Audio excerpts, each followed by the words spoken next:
Hey guys, Hecon's here with another World of Warcraft video. This video is more of a public service announcement than a how-to guide. We'll be looking at the profession-related changes that are potentially coming in 7.2 and how those changes will impact current auction house prices and ultimately our gold making. Bear in mind that these changes are not set in stone, but it's better to be cautious and nimble when it comes to things like this to protect our hard-earned gold. One of the biggest changes currently in the PTR is that all item level 815 crafted gear will now be crafted at item level 835. The biggest implication here is that the crafted gear will be on par in terms of item level with many of the epic BOEs we have been flipping at a huge profit. While these 815s won't be usable at level 101 like the BOEs, the majority of players buying BOEs currently are those that have hit 110 and are trying to boost their eye level. Once this change hits live, they will now have another avenue to gear, and not only that, they can start out with 835 to 875 items in every slot. My recommendation is that you do not purchase any more of these BOEs between now and the time when 7.2 drops. Try to move any existing stock of BOEs ASAP. You may even consider selling at a small loss if you're sitting on a huge supply as we get closer and closer to 7.2. Selling them now for something, even at a loss, is better than nothing at all when 7.2 hits. Additionally, another change that they're implementing is that they're making it so Obliterum Forges will now always be available to players without having to complete the questline. This includes having to purchase the item level 815 bracers from tailoring, leatherworking, and blacksmithing.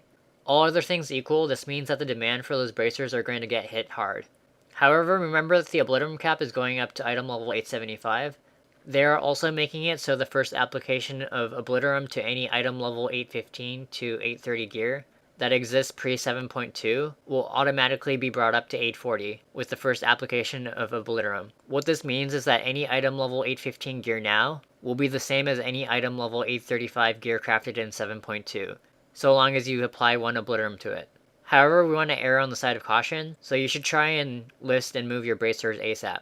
If the prices are already dirt cheap on your server though, one potential gold making opportunity might be to pick up these 715s, wait until 7.2 hits, and try to flip them at a profit. Ultimately, this is a risky play, but it's worth mentioning. By the time 7.2 drops, I expect to be fully out of the level 101 item level 835 BOE market, and transition into flipping the item level 870 to item level 900 capes that drop from raids. These are currently a hot commodity and maybe the next big thing as far as gold making goes. We'll also be shifting our focus more towards profession-related gold making strategies, some I have made videos about already. And I'm also looking forward to covering the other professions I haven't hit on, because there is still a lot of gold to be made with those. Lastly, what do all these changes mean for the price of Obliterum?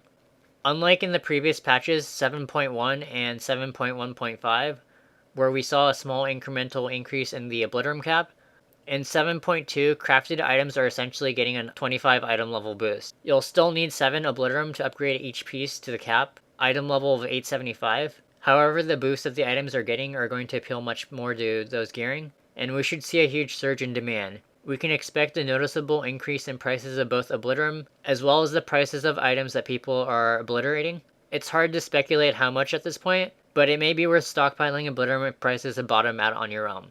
Anyways, whatever you guys decide, I wish you all the best of luck, and happy gold making. Thank you very much for watching this video. If you found it helpful, please rate it a thumbs up. If you have any questions, you can leave me a comment below, or I've also set up a Discord channel where people can leave me questions. I'm not on it 24/7, but I do log in periodically, usually in the mornings before and when I get home, and I will do my best to reply as soon as possible. Hope you guys are having an amazing week, and I'll see you guys in the next video. Late.